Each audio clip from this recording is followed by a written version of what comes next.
အားလုံးပဲမင်္ဂလာပါဒီနေ့ကတော့မုံဦးနှောက်ပေါ့နော်မုံဦးနှောက်လှုပ်စားပါတယ်မုံဦးနှောက်ကိုကျွန်မကနည်းနည်းလေးပဲလှုပ်စားတာပါဒါဆန်မုံဆန်ကျင်ခွက်နဲ့တစ်ခွက်ပါဆန်မုံဆန်ကျင်ခွက်နဲ့တစ်ခွက်ကိုရေ2ခွက်ထည့်ပါတယ်ပြီးရင်တော့ဒီမုံနှစ်ကိုပျော်ဝင်သွားအောင်မှွေပြီးတဲ့အခါကျရင်သူ့ကိုမိနစ်20လောက်နှက်ထားမယ်ပေါ့နော်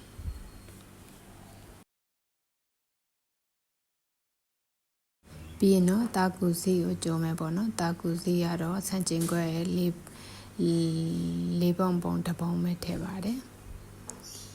တာကူစီကျက်ပြီးဆိုရင်တော့အခုလိုမျိုးရေအေးလေးနဲ့ဆေးပြီးတော့ရေအေးထဲမှာစိမ့်ထားပါမယ်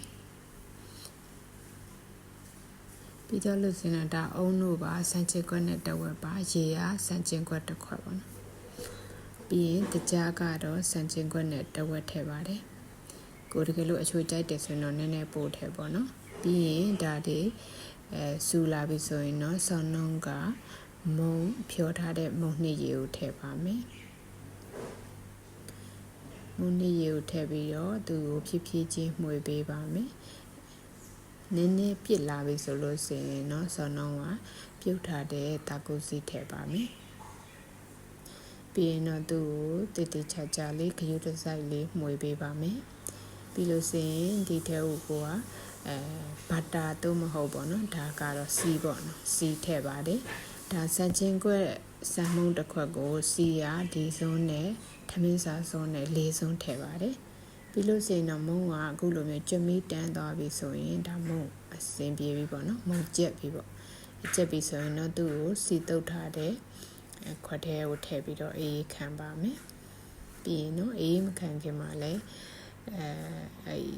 ဘုံရဲ့ဘော်လေးတွေကိုပေါ့နော်စီလေးနည်းနည်းတုပ်ပေးတယ်ဘာလို့လဲဆိုတော့အရင်ခြောက်သွားမှာဆိုလို့ပေါ့နော်ပြီးတော့သူ့ကိုပလက်စတစ်အကြည်လေးနဲ့အုပ်ထားပြီးတော့အေးခံထားမယ်ပေါ့နော်မုံအေးပါပြီမုံအေးပြီဆိုရင်တော့သူကလှီးပြီးတော့စားတဲ့အဆင့်ကိုရောက်ပြီပေါ့နော်မုံသားလေးကအရင်ကောင်းပါတယ်ဒါဆန်ချင်းခွက်တစ်ခွက်ကိုပြောရမယ်ဆိုရင်တော့၄ယောက်လောက်ကတော့အေးရအေးချောင်းစားလို့ခွာတယ်ပေါ့နော်နည်းနည်းလေးပဲလှုပ်စားတာပါဒီမုံကပြီးရင်တော့မုံဦးနောက်ရဲ့အသက်ဖြစ်တဲ့ဒါအုံစီချက်ပေါ့နော်အုံစီချက်လေးချက်ပါတယ်အုံနုစီချက်ပေါ့နော်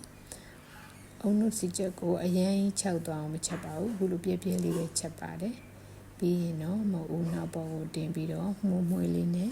သုံးဆောင်လို့ရပါတယ်သူကမုံဦးနောက်ဆိုတဲ့အတိုင်းမွှေးပြီးတော့အီစိမ့်ပြီးပျော့ပျော့လေးနဲ့စားလို့ရန်ကောင်းပါတယ်ရှင်